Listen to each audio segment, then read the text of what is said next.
तो दोस्तों हम हैं अभी NWR के हेडक्वार्टर। मैं, नीरज सर और बहुत सारे बच्चे, बारिश बहुत बच्चे बाहर भी हैं। बारिश हो रही थी और गार्ड ने कुछ ही बच्चों को एंट्री दी है अंदर। जहां पर जब अधिकारी से हमारी बात हुई तो अधिकारियों ने यही कहा है कि ये सारी चीज़ें जो चल रही हैं ये हमारे संज्ञान में हैं। इवन उन्होंने ग्रुप भी दिखाया जिसके बिहाफ पर सारे कंसर्न्स सेंटर कोड के साथ आए हुए हैं।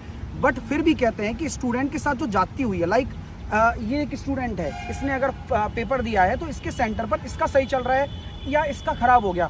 आपका क्या कंसर्न था बेटा? आपने जो सर को बताया एक बार बताइए। सर मेरा JEC में सेंटर था, वहाँ पे मेरा जैसे ही इंस्ट्रक्शन खुले पूरा कंप्यूटर ब्लैंक हो गया, स्क्रॉल पट्टी वगैरह सारा कुछ गायब था, माउस डबल क्लिक ले रहा था। उसके बाद में मैंने सिस्टम चेंज करवाया तो बहुत छोटे मॉनिटर वाला मुझे सिस्टम दिया गया।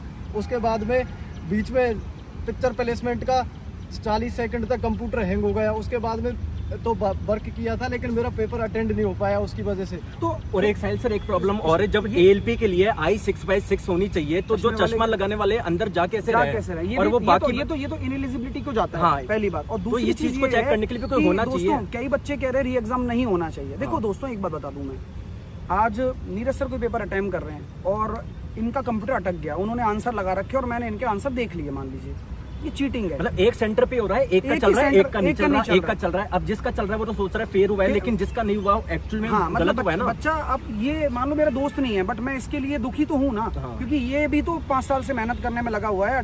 पिछली बार नहीं निकल पाया, इस बार मेहनत करी तब जाके। और आप भी सबसे सलाह है अपनी RRB में जाइए। हम भी, क्योंकि देखो अभी हेडक्वार्टर में हम RRB अजमेर में जाएंगे इन बच्चों को रिप्रेजेंट करने के लिए। आपने जिस भी RRB से फॉर्म भरा है। आपका क्या इशू था बेटा? सर मेरा शुरू में पेपर स्टार्टिंग बढ़िया था, 2 मिनट पिक्चर फिगर पोजीशन ठीक दिखाया।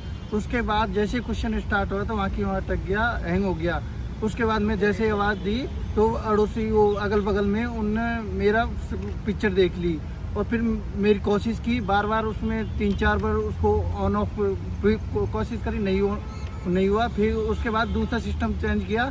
उसके बाद मेरे लगभग समथिंग 11 मिनट के आसपास मैं पीछे रह गया। फिर मेंटली डिस्टर्ब ऐसे हो गया तो मेरा पूरा पेपर खराब हो गया। अब आप ये बताओ, साइकोलॉजिकली स्टूडेंट सोच के बताओ कि क्या ये पेपर निकाल पाएगा?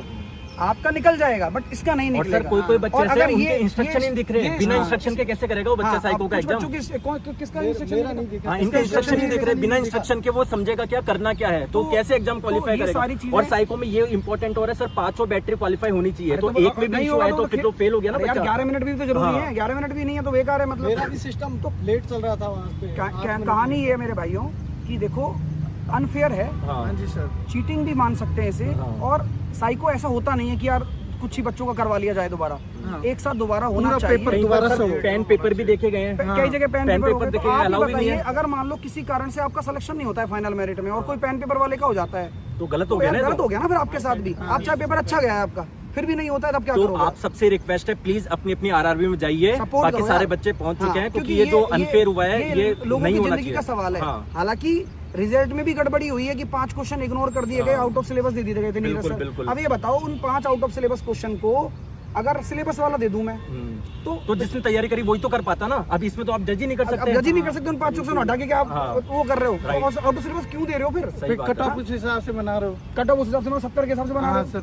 तो वो भी एक कंसर्न था, लेकिन उसके लिए ज्यादा हल्ला नहीं कटा, आपको पता है, क्योंकि और सारी चीजें चल रही थी। ज्यादा मांग हमारी CBAT की मांग है कि दोबारा री एग्जाम हो, क्योंकि जिन भी बच्चों के साथ में गलत हुआ है और एक बिल्कुल एक फेयर रहे। और ठीक है, और अपनी RRB में आप जाइए। आप प्लीज इस चीज को समझिए कि ये बहुत सारे बच्चों की आज तुम्हारे साथ हुआ है, कल तुम्हारे साथ भी हो सकता है। बिल्कुल किसी के साथ भी हो सकता है। और आपको मैं पर्सनली नहीं जानता हूँ, आज यहाँ मिले हैं जी सर, और आप बस ऑनलाइन पढ़ते हो हमसे। जी सर। बट ये कंसर्न उस तरह का थोड़ी है। अब कैमरे के पीछे जो बच्चे बैठे होंगे वो भी तो हमारे कहीं ना कहीं दिल से कनेक्टेड हैं, तभी तो आज हम यहाँ पर हैं। तो उम्मीद करूंगा कि आपको ये वीडियो समझ में आई हो, आपको ये समझ में आया हो कि फेयर हुआ है या अनफेयर हुआ है। आप खुद डिसाइड करिए और नीचे कमेंट करके बताइए। जय हिंद।